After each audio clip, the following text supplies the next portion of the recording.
আসবো মা। মায়ের ঘরে আসার জন্য অনুমতি লাগে তারা। এই না, পুজোর ফুলটা ছেড়ি আগে।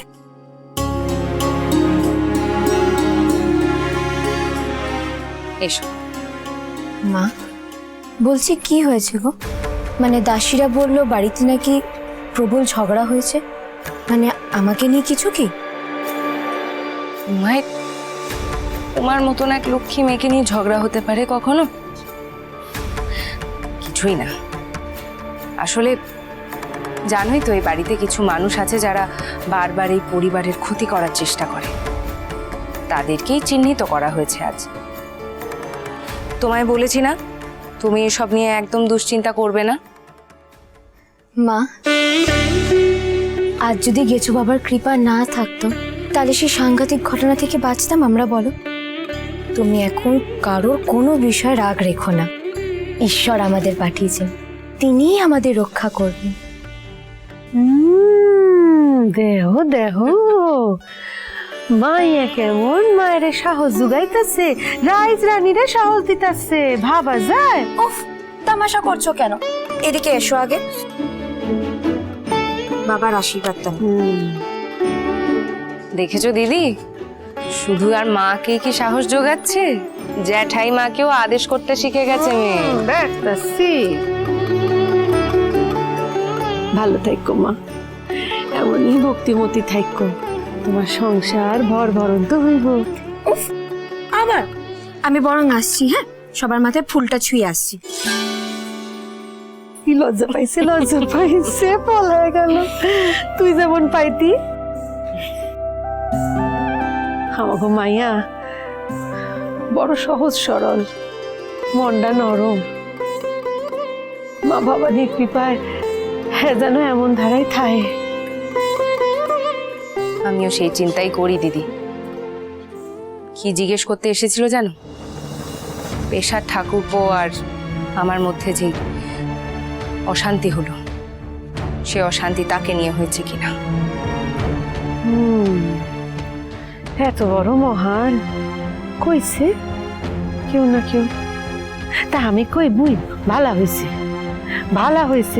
হ্যাঁ, বড় হইতেছে, জানুক বুঝুক।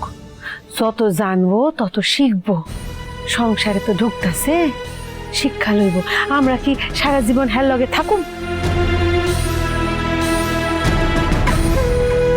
আমরা তো সবাই অনেক খোঁজ করে এক উচ্চ বংশই স্থির করলাম, তারা সৌরঘর, তাই না? মা ভবানীর কাছে এটুকুই প্রার্থনা করব যে তাদের ধ্যান ধারণাও যেন উঁচু মানের হয়। আমাদের এই ছোট্ট তারাকে যেন আদরে রাখে, এপাশ ওপাশের কথা শুনে ভুল না বোঝে। জানোই তো দিদি, এই মহলে নিন্দে করার লোকের অভাব নেই।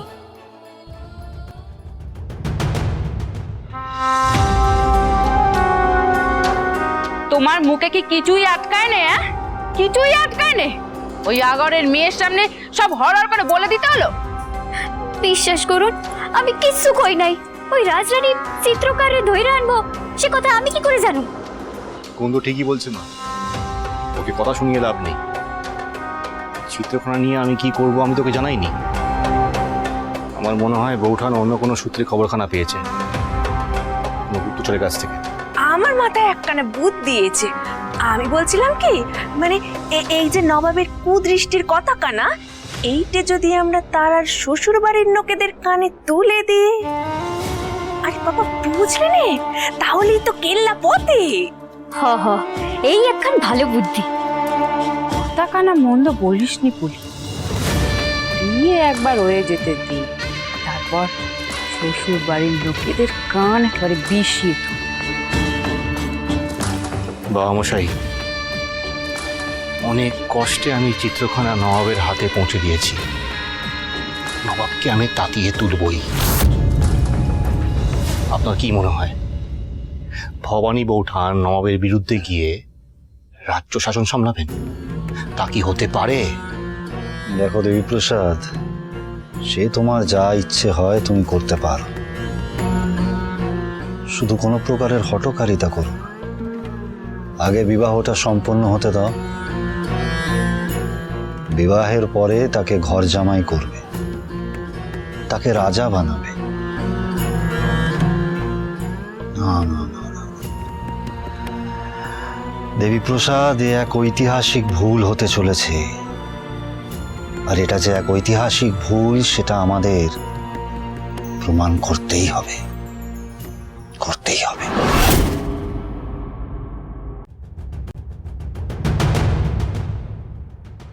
সত্যকে তো ডেকে পাঠিয়েছিলাম, সে এখন এলো না কেন?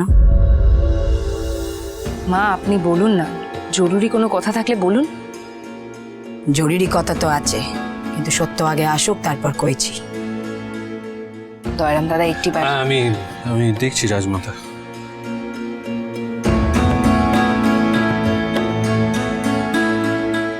মা এত চিন্তিত দেখাচ্ছে আপনাকে, আপনি সুস্থ বোধ করছেন তো? আমাকে নিয়ে চিন্তা করতে রাজমাতা, ছোট কুমার এসে গিয়েছেন, বলুন কি বলবেন। আমি সকলকে এক কান কথা কইতে চাই, আর বিশেষ করে ভবানী মাকে। নাটোর চিরকালই বামন সমাজের মন জুগিয়ে চলার এক রাজ্যে। কিন্তু ছোট হুজুর, সে তো আসল কথা না। জানি, আমাকে নতুন করে বোঝানোর চেষ্টা করতে শোনে সত্য। ঠাকুরপো, তুমি মাথাখানা একটু ঠান্ডা করো, বড় উত্তেজিত হয়ে আছো। আগে মা কি বলছেন আমরা শুনিনি। আপনি অপরাধ নেবেন না মা, বলুন। দেখো ভবানী মা, বামুন সমাজের কথা উত্থাপন করে যে পেশাদকে বাঁচানোর চেষ্টা করা হয়েছে সে কথা আমি জানি। আমি জানি সে কথা লুকোনোর কিছু নেই,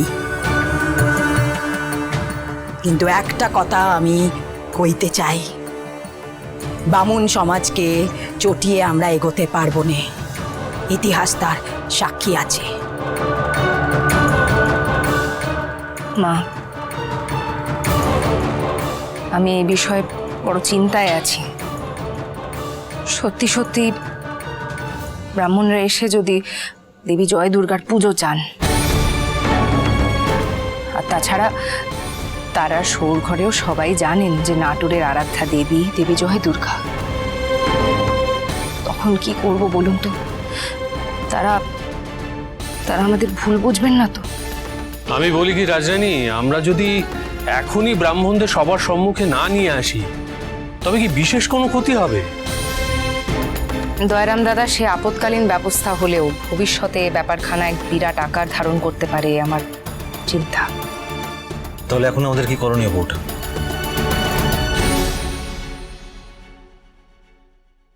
তুমি রাজরানী, তোমার সিদ্ধান্তই শেষ সিদ্ধান্ত হবে। আর আমার বিশ্বাস তুমি কোনো ভুল সিদ্ধান্ত নেবে না। কোনটা ঠিক কোনটা বেঠিক সবটা বুঝে তুমি সিদ্ধান্ত নেবে। এ নিয়ে আমার সাথে মেজো ঠাকুরপোর কথা হয়েছে, তুমি যা সিদ্ধান্ত নেবে তার সাথে আমরা সহমত হব।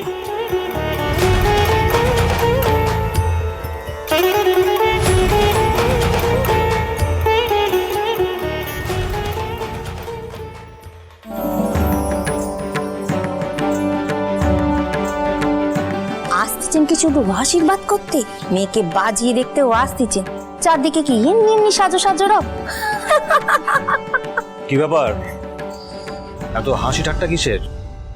ভালো করে দেখো, এই পুরো দালানটা ভালো করে পরিষ্কার করবে, এক ফোঁটা ধুলো যেন না থাকে। আগে ছোট কুমার, লাহিড়িরা এলে তাদের চোখে যেন তাক লেগে যায়, বুঝতে পেরে?